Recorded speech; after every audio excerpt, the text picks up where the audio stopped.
Hello student, इस video के अंदर हम एग्जाम्पल 44 को देखेंगे, मिसेलेनियस एग्जाम्पल। ध्यान से देखो।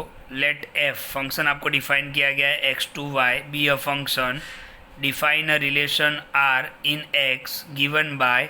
रिलेशन आपको इस तरीके से दिया हुआ है कि ऑर्डर्ड पेयर आपको इस तरीके से बनाना है ए और बी का कि F A is equal to F B, यानी F A is equal to F B हो तो ए बी ऑर्डर्ड पेयर बनेगा। Okay, examine whether R is equivalence relation और नॉट। आर हमें चेक करना है कि इक्विवेलेंस है या नहीं है।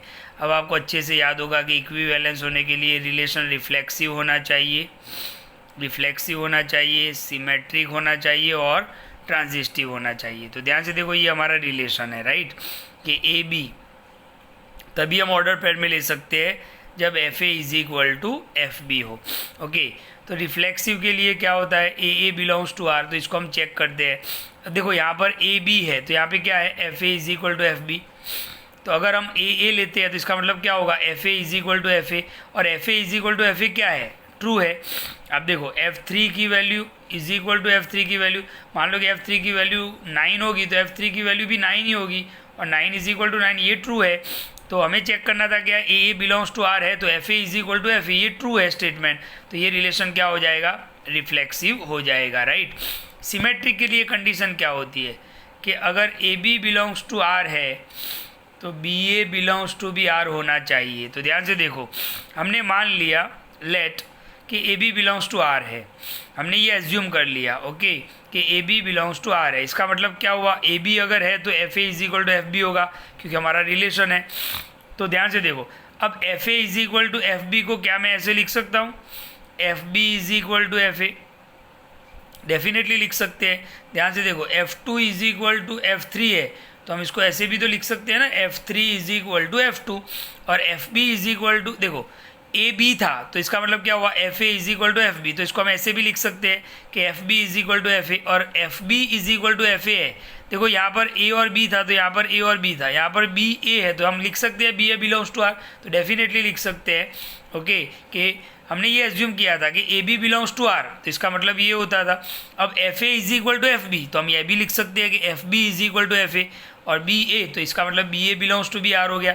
तो कंडीशन सेटिस्फाई हो रहा है, यानी रिलेशन कैसा है, सिमेट्रिक है। ओके, अब ट्रांजिस्टिव के लिए कंडीशन क्या था कि अगर A B belongs to R है, B C belongs to R है तो फिर A C belongs to B R होना चाहिए। तो हमने यहाँ पे एज्यूम कर लिया। देखो, जब भी आपको इस टाइप का क्वेश्चन करना है ना, आप पहले एज्यूम करो कि मान लिया हमने ये मान लिया कि A B belongs to R है, यानी A B order pair relation में है, बी सी भी रिलेशन में है। अब A B belongs to R का मतलब क्या होगा, देखो यहाँ पर बिल्कुल साफ साफ लिखा है, ए बी ऑर्डर पेयर आप कब ले सकते हो, जब F A is equal to F B हो। तो हमने मान लिया है कि A B belongs to R है तो ए बी का मतलब क्या होगा, F A is equal to F B, and अपनी जगह पर। हमने ये भी मान लिया है कि B C belongs to R है तो इसका मतलब क्या होगा, F B is equal to F C. अब इसका मतलब क्या होगा, देखो एफ बी की वैल्यू भी एफ ए है, एफ बी की वैल्यू भी एफ सी है। ओके, एफ बी की वैल्यू भी, जैसे मैंने आपको कल एक एग्जाम्पल में समझाया था कि x is equal to 8, y is equal to 8, इसका मतलब क्या होगा, x is equal to y. तो एफ बी की वैल्यू एफ ए है, एफ बी की वैल्यू एफ सी है, तो इसका मतलब ये और ये दोनों भी इक्वल हुए, तो F A is equal to F C, और F A is equal to F C हम कब लिख सकते हैं, जब A C belongs to R होगा। देखो आप F A is equal to F B लिखो, इसका मतलब ये ऑर्डर पेयर में है, तो इसका मतलब ये हुआ कि F A is equal to F C है तो A C belongs to B R होगा।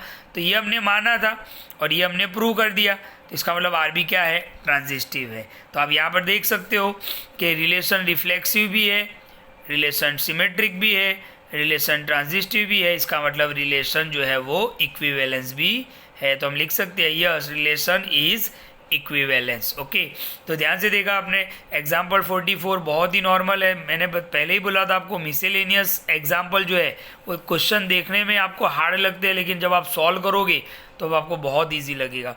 तो ये था एग्जाम्पल 44। अब हमारे पास दो एग्जाम्पल है, एग्जाम्पल 50 एंड 51, उसको भी हम सॉल्व करेंगे नेक्स्ट वीडियो के अंदर और फिर चैप्टर ओवर करेंगे। Thank you.